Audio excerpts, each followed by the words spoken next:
Hello दोस्तों, आप सभी का चलो ऑनलाइन स्टडी में आप सभी का स्वागत है। आज हम लोग देखने वाले करंट अफेयर्स का मॉडल प्रैक्टिस सेट नंबर 5 और इसमें जितने भी प्रश्न हैं वो सभी आगामी परीक्षाओं के पॉइंट ऑफ व्यू से बेहद इम्पोर्टेंट प्रश्न होने वाले हैं। और आज का पहला प्रश्न कुछ इस तरह से है। लंदन में स्थित इंडिया क्लब इंडिया हाउस को वर्ष 2023 में किस दिन से बंद करने की घोषणा की गई है? तो 17 सितंबर से। ऑप्शन ए इसका सही आंसर हो जाएगा। अगला प्रश्न है, बहुपक्षी मालाबार नौसैनिक अभ्यास के 27वें संस्करण का मेजबानी किस देश के द्वारा किया गया? तो इसका आंसर हो जाएगा ऑस्ट्रेलिया के द्वारा किया गया। ऑस्ट्रेलिया में तमाम सारे मरुस्थल हैं, जिसमें विक्टोरिया मरुस्थल हो गया, सैंडी का मरुस्थल हो गया और स्टुअर्ट का मरुस्थल हो गया। आप लोग कमेंट बॉक्स में कमेंट करके बताइएगा कि ऑस्ट्रेलिया का सबसे बड़ा शहर कौन सा है। अगला प्रश्न आपके स्क्रीन पर है, गैर लाभकारी संगठन एक्शन फॉर नेचर ने भारत के कितने युवाओं को इंटरनेशनल यंग इको हीरो पुरस्कार 2023 दिया है? तो 5 लोगों को दिया है। ऑप्शन 20 का सही आंसर हो जाएगा। अगला प्रश्न है चौथा, केंद्र सरकार ने बाढ़ प्रभावित क्षेत्रों में वास्तविक समय की जानकारी प्रदान करने के लिए कौन सा ऐप लॉन्च किया है? तो इसका आंसर हो जाएगा फ्लड वॉच। आप लोग कमेंट बॉक्स में कमेंट करके बताइएगा जो ई सरस पोर्टल था वो किस मंत्रालय के द्वारा जारी किया गया था। अगला प्रश्न है पांचवा, भारत सरकार के सड़क परिवहन और राजमार्ग मंत्रालय द्वारा Bharat new car assessment programme Bharat NCAP शुरू करने का मुख्य उद्देश्य क्या है? तो वाहनों के सुरक्षा प्रणाली का मूल्यांकन करना। ऑप्शन बी इसका बिल्कुल सही हो जाएगा। अगला प्रश्न आपके स्क्रीन पर है जो कि छठा नंबर प्रश्न है, निम्नलिखित में से किसकी अध्यक्षता में NCERT पाठ्यपुस्तकों को संशोधित करने के लिए एक समिति का गठन किया गया है? तो इसका आंसर हो जाएगा ऑप्शन सी, MC पंत। अगला है प्रश्न 7, केंद्रीय जांच ब्यूरो CBI आधिकारिक तौर पर इंटरपोल ग्लोबल अकादमी नेटवर्क का कौन सा सदस्य बना है? तो इसका आंसर हो जाएगा ऑप्शन ए, 10वां सदस्य बना है। अगला प्रश्न आपके स्क्रीन पर है जो कि नेक्स्ट स्लाइड पर है। आपको 8वां प्रश्न दिख रहा होगा, केंद्रीय मंत्री भूपेंद्र यादव ने resource efficiency circular economy industry coalition, जिसको शॉर्ट फॉर्म में RECEIC का शुभारंभ कहाँ से किया गया है? तो इसका आंसर हो जाएगा चेन्नई से किया गया है। कहाँ से किया गया? चेन्नई से। चेन्नई जो है वो तमिलनाडु की राजधानी, आप सभी को पता ही होगा। आप लोग बताइएगा कि मंदिरों का शहर किस शहर को कहा जाता है? मंदिरों का शहर। 9 नंबर प्रश्न आपको दिख रहा होगा। एक मिनट, कहाँ भाग गया भाई? आजा इधर। जी आ गया। तो 9 नंबर प्रश्न आपको दिख ही रहा होगा कि हाल ही में G20 महिला सशक्तिकरण की बैठक का आयोजन कहाँ किया गया? तो इसका आंसर हो जाएगा गांधीनगर में किया गया। और गांधीनगर में किस महापुरुष का जन्म हुआ था जिसकी जयंती 2 अक्टूबर को मनाया जाता है? तो आप लोग बताइए किसका जन्म हुआ था गांधीनगर में। अगला प्रश्न है 10वां, निम्नलिखित में से किस राज्य द्वारा जल पर्यटन और साहसिक खेल नीति 2023 को मंजूरी दी गई है? तो यहाँ पे जल पर्यटन और साहसिक खेल नीति 2023 को जो मंजूरी दी गई है वो दी गई है उत्तर प्रदेश से। और उत्तर प्रदेश के मुख्यमंत्री हैं योगी आदित्यनाथ। आप लोग कमेंट बॉक्स में बताइएगा कि उत्तर प्रदेश के राज्यपाल कौन है और साथ में ये बताइएगा कि जो गोरखपुर शहर है वो किस नदी के तट पर स्थित है।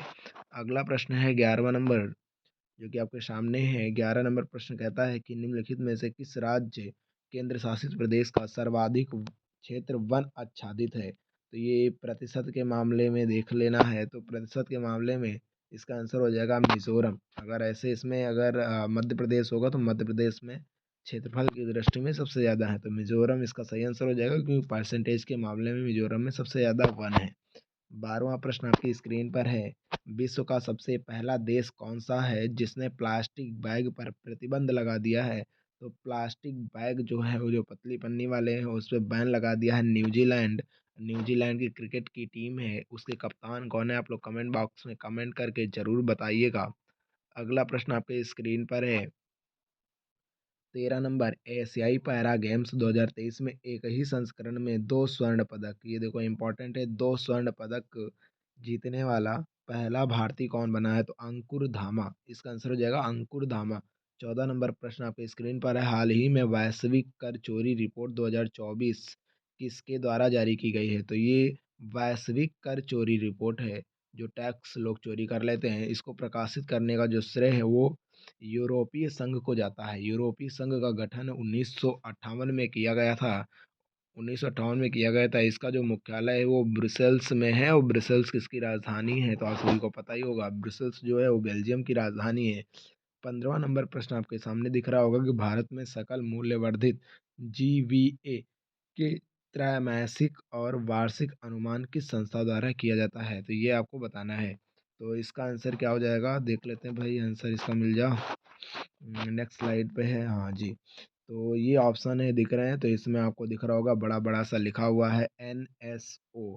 तो इसका सही आंसर हो जाएगा NSO, यानी नेशनल स्टैटिकल ऑफिस।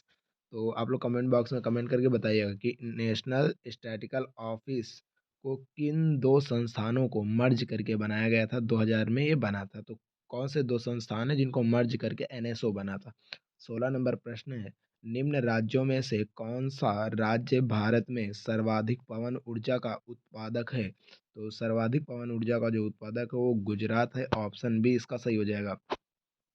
17 नंबर प्रश्न आपको दिख रहा होगा कि निम्नलिखित में से किस मंत्रालय द्वारा 13 टास्क फोर्स नामक टास्क फोर्स का गठन किया जाएगा, तो देख लेते हैं ऑप्शन क्या है। एक है गृह मंत्रालय, तो 13 टास्क फोर्स है तो गृह मंत्रालय ने तो बनाया नहीं है, तो 17 का अगला ऑप्शन है महिला एवं बाल विकास मंत्रालय, इस्पात मंत्रालय और कृषि एवं किसान मंत्रालय। तो इसमें से जो आंसर हो जाएगा वो हो जाएगा इस्पात मंत्रालय। तो इस्पात मंत्रालय ने बनाया 13 टास्क फोर्स नामक स्क्वाड, ठीक है। तो याद रखिएगा। 18वां प्रश्न आपके स्क्रीन पर है, लखपति दीदी योजना के तहत कितने करोड़ महिलाओं को लखपति दीदी बनाने का लक्ष्य रखा गया है, तो इसका सही आंसर हो जाएगा 2 करोड़, ऑप्शन बी इसका सही हो जाएगा। अगला प्रश्न आपके स्क्रीन पर दिख रहा होगा 19वां प्रश्न, जो कि एकदम इस तरफ में है, जो इसमें आ गया 19वां। हाल ही में अमेजॉन सहयोग संधि संगठन शिखर सम्मेलन का आयोजन ब्राजील के किस शहर में किया गया है, तो इसमें जितने भी शहर हैं वो सब ब्राजील में, रियो डी जेनेरियो। आपको पता ही होगा कि 1992 का जो पृथ्वी सम्मेलन था वो कहाँ पे हुआ था, रियो डी जेनेरियो में हुआ था। साओ पोलो आपको पता है कॉफी बंदरगाह है।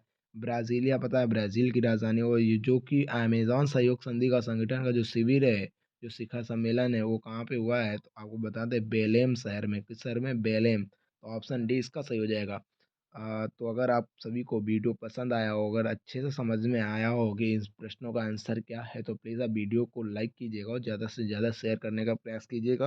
अगर आपने चैनल को सब्सक्राइब नहीं किया है तो चैनल को सब्सक्राइब कर बेल आइकन को प्रेस कर लीजिए, जिससे भविष्य में आने वाली जितनी भी वीडियोस होगा उसका नोटिफिकेशन आप तक आसानी तक पहुंच सकेगा। चलते हैं सर, मिलेंगे नेक्स्ट वीडियो में। जय हिंद, जय भारत, वंदे मातरम।